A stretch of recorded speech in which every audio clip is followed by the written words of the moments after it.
Muito bem, vamos começar aqui falando sobre política, né? Depois dos festejos juninos, como eu bem disse, a vida continua.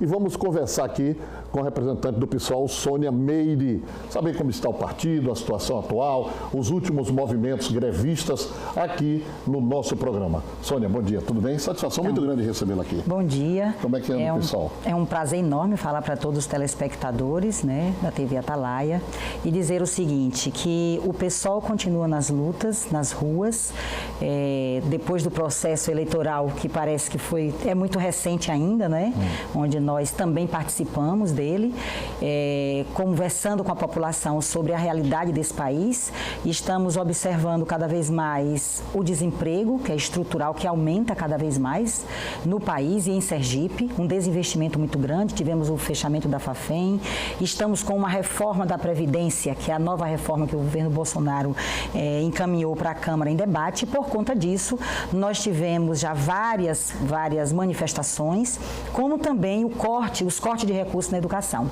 Por conta disso, o PSOL, como sempre, ele tem se colocado nas lutas ao lado da classe trabalhadora contra a retirada de direitos. E desde os cortes da educação, que nós tivemos movimentos puxados pelos estudantes no Brasil inteiro, movimentos pacíficos, indo à rua, denunciando, se organizando, se estruturando para dizer que um país sem educação é um país sem futuro. E nós não podemos permitir esse tamanho do corte na educação.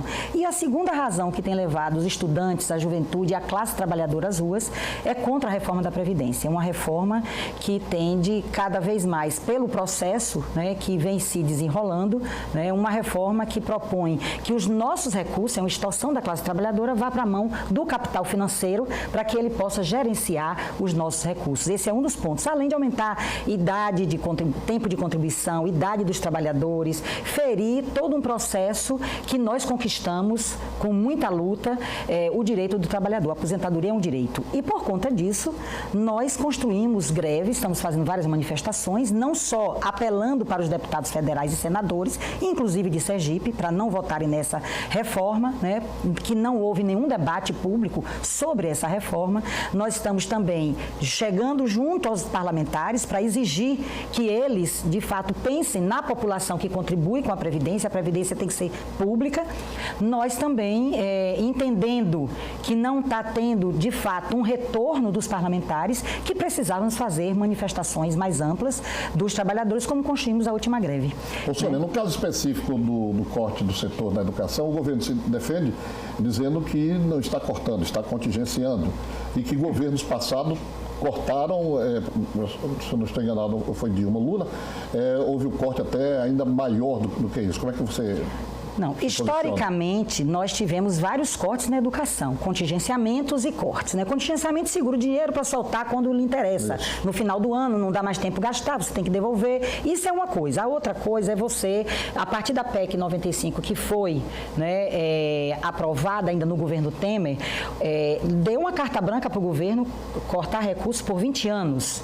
E a educação, o maior recurso, a maior quantidade de recurso cortada durante todos esses anos foi nesse governo com menos de 6 meses. Com 3 meses ele começou a cortar. O montante foi muito alto e foi exatamente para inviabilizar que as universidades públicas tenham condições de se manter. Tem universidade que em setembro ela não vai ter mais condições de funcionar, agosto e setembro, porque ela vive exatamente dos recursos públicos, com produção de pesquisa, com produção de projetos, com formação de profissional, inclusive em várias áreas como da saúde, que a gente muitas vezes não sabe que aquilo que nós temos acesso foi produzido por uma universidade pública, com o nosso recurso, porque somos nós que pagamos, somos nós que financiamos, né?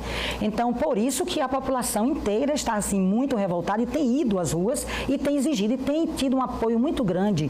A juventude tem ido às ruas e tem tido um apoio muito grande da população, porque a população sabe qual é a importância de ter o seu filho e de ter o resultado também do que a Universidade Pública Brasileira, que produz 90% da pesquisa para atender às próprias necessidades da própria população.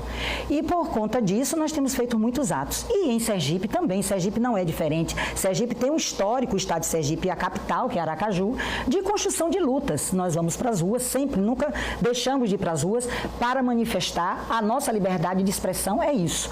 E no último dia que nós tivemos a greve, nós fomos recebidos, né, pela polícia, um aparato forte, muito forte, com tiros de estupim contra os manifestantes, às 3 horas da manhã. Antes de nós sairmos do sindicato, o nosso sindicato praticamente estava cercado por viaturas, né? Não foi o sindicato que eu faço parte, eu sou vice-presidente do Antissindicato Nacional, mas foi o outro sindicato dos técnicos, e estava todo um aparato policial desde as 10 horas da noite, e na porta do sindicato, no entorno e no posto de gasolina próximo, tinha muita viatura. Antes de nós sairmos, um ônibus foi inspecionado e foi detido, e esse ônibus vinha com trabalhadores rurais. Que bom sem nada. Se essas viaturas estivessem espalhadas pela cidade, pelo estado, nas 24 horas para proteger o cidadão. Para proteger as pessoas, não é? Porque é para isso que nós pagamos a segurança pública, porque os recursos são nossos, são dos nossos impostos, não é de outro lugar. Então, nós fomos surpreendidos, além desses trabalhadores que já tinham passado a pé para vir para a manifestação no centro, nós fomos surpreendidos pela polícia, atirando contra nós, e aí eu tomei a frente também, junto com outras pessoas, para dizer que nós não estávamos ali para causar nenhum transtorno, nós não somos marginais, nossa liberdade de expressão deveria estar garantida, e eles não ouviam e continuaram. E nos cercaram na frente, aí nós fomos andando depois até a frente da Progresso, e na frente da Progresso eles exigiram que nós fôssemos para o outro lado, nos cercaram de polícia, todos armados, todos com bombas e armas contra nós, e nós queríamos discutir ali, porque a greve foi feita, inclusive, porque para paralisar os ônibus, porque onde não para ônibus, ferrovias, como em São Paulo, a greve não avança, porque os trabalhadores, eles são coagidos para vir trabalhar. Os trabalhadores do comércio, da indústria, eles são coagidos para vir trabalhar. Se não tiver transporte, eles não vêm trabalhar. Óbvio, isso é óbvio, todo mundo sabe disso. Então, nosso objetivo era que as empresas não rodassem.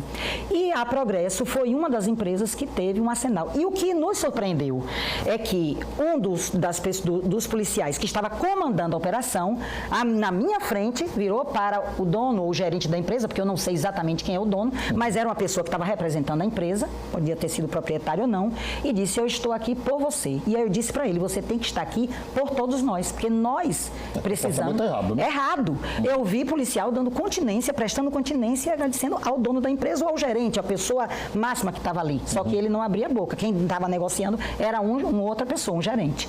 Então, o que eu pude observar, o que todos nós observamos, é que saíram pessoas machucadas, fomos agredidos, né? E eu, inclusive, questionei. Na Modelo, eles também foram com força, com todas as garagens, só que lá tinha parlamentares, tinham pessoas, figuras públicas, que já tinham sido parlamentares também, e aí eles não foram com força para cima dessas pessoas da forma que foi conosco. Quando a polícia tem um comportamento desse, isso diz para nós, para quem o governo está governando. Não é para atender a população. E o próprio Belivaldo, que assinou a carta dos governadores, dizendo que essa reforma, ela não é favorável à população, não é favorável, ele voltou atrás, inclusive quando a ministra esteve aqui, do Meio Ambiente, da Agricultura, do ministro da Agricultura, e disse que a reforma era necessária. Quando ele admite que a reforma é necessária, ele admitiu também que a força ia ser empreendida para evitar que a greve fosse feita, porque ele acredita que a reforma deve passar. Então, a reforma da Previdência, que é contra os trabalhadores, não pode um governo do Estado, na forma que o Estado de Sergipe vive hoje, no processo de desinvestimento, empresas sendo fechadas, o aeroporto está aqui para nos mostrar, inclusive a classe média que usa mais os voos, eu que viajo quase toda semana por conta da minha militância política no sindicato, você sai às 14, 15 horas de Brasília, você chega aqui, como eu cheguei a semana retrasada, 4h30 da manhã, com todos os atrasos e os voos. Tá horrível. Tá horrível. E agora eu soube que o aeroporto vai ser um aeroporto apenas doméstico, que até a comercialização, tudo que chega aqui, que vem do próprio comércio, das encomendas, não vai poder chegar. Então, a situação em Sergipe é muito grave, o índice de desemprego, o índice de pessoas hoje, que inclusive vivem no mercado informal, não é? Um desinvestimento, com as empresas fechando, inclusive empresas de cerâmica em Socorro, o desemprego é estrutural. Sônia, televisão é tempo, quero Sim, agradecer a sua lógico. presença. Mas você vai voltar aqui e da próxima vez vamos falar sobre política local. Vamos discutir a política em PSOL, Aracaju. não sei se já participou de campanhas majoritárias. Sim. Vamos saber. Você não vai ficar fora de 2020, que eu sei disso. Você é Henrique Eta, vamos continuar. O partido está definindo, então. nós agradecemos Não tem o que estamos agradecer. aqui à disposição. Tá bom, Obrigada. um abraço e bom dia.